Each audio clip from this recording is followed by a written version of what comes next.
Hi folks, just thought I'd tell you about a new ethical system I've come up with. It's called SurviveWell, and it's a bit like utilitarianism, but with a little major extra twist to it. The twist is about half of the value of your actions is not down to like happiness or preference satisfaction of others, but it's just down to your impact on the survival of intelligent life into the future. It doesn't have to be your own intelligent life, doesn't have to be for everybody. It could be just one being carries on intelligent life, but as long as it carries on, and also I guess intelligence kind of increases as well, it kind of flourishes. So that's that's half this, roughly speaking, half the value you can considering when you're doing an action. I should explain that it's kind of not, I haven't worked this out in total mathematical kind of detail. I haven't got the exact formula for this thing, but it's just a rough idea. So the other half of value is the more utilitarian sort of stuff, like preference satisfaction and happiness and so on. So there's a couple of subtleties to this as well. So there's actually two kinds of utilitarianism I'm doing a hybrid of here. I've actually done a video in the past called Hybrid Utilitarianism that explains this part of the system.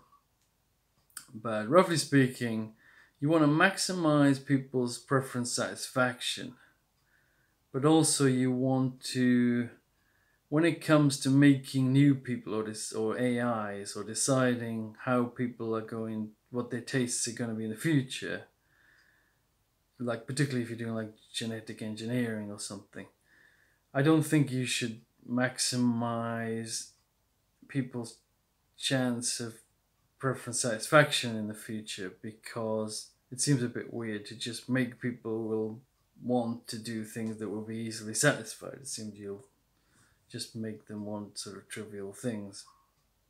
So when it comes to those kind of decisions, we're trying to make people pleasure maximizers. So roughly speaking, for people alive today, you're trying to maximize their preference satisfaction, and then for like future people, roughly speaking, you're trying to maximize them being pleasure maximizers, hedonists, if you like, but not short-term hedonists, but like long-term hedonists. So there's that. Also, okay, so that's, you get your kind of value for the universe, as it were, from the things I've just mentioned. The chance of survival of intelligent life, plus considerations of the amount of preference being satisfied or otherwise, and the amount of pleasure maximization you'll get in future people.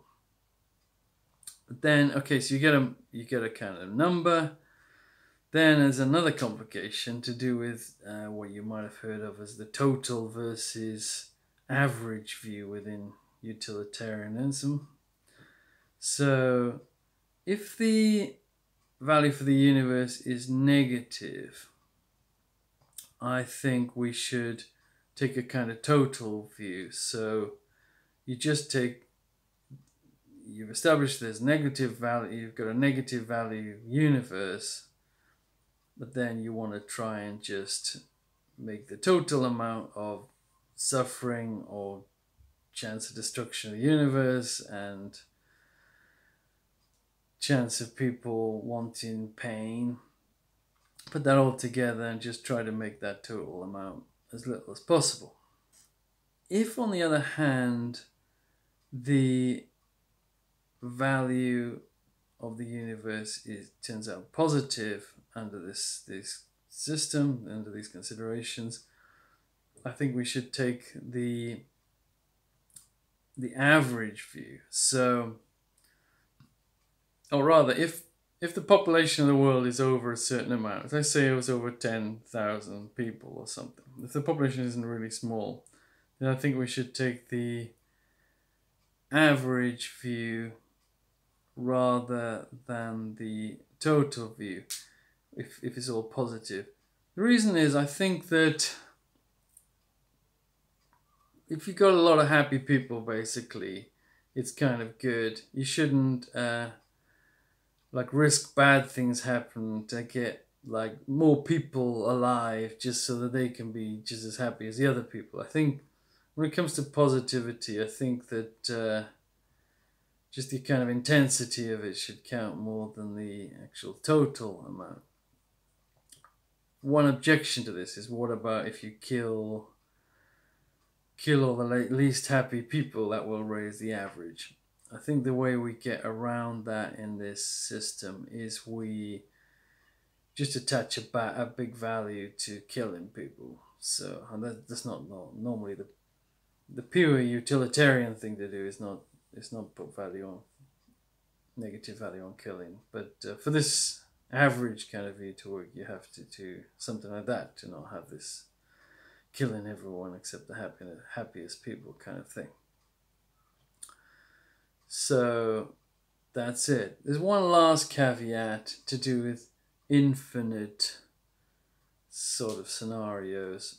Now, it's possible there could be, in fact, I think this is true, that there is a small chance of infinite suffering taking place. I did a recent video about infinite suffering. It's got infinite suffering somewhere in the title. I can put a link to that, as well as this hybrid utilitarianism thing, which also connects to this stuff. So yeah, so we could have a situation where you can either make a world that's pretty happy with a tiny chance of infinite suffering, or you can have a world that's really, everyone's pretty miserable, but there's no chance of infinite suffering. I think if the chance of infinite suffering is really unlikely, like less than 1 in 1,000 or something, I think we can kind of downgrade that infinite to finite, to just treat them as very big but finite possibilities, because of the example I just gave. I think to like inflict certain misery on everyone because of this really unlikely chance of an infinite thing. I know if you add it up like purely sort of mathematical terms, the infinite, any chance of negative infinite should drag it down. It just seems to me more moral to sort of take that risk.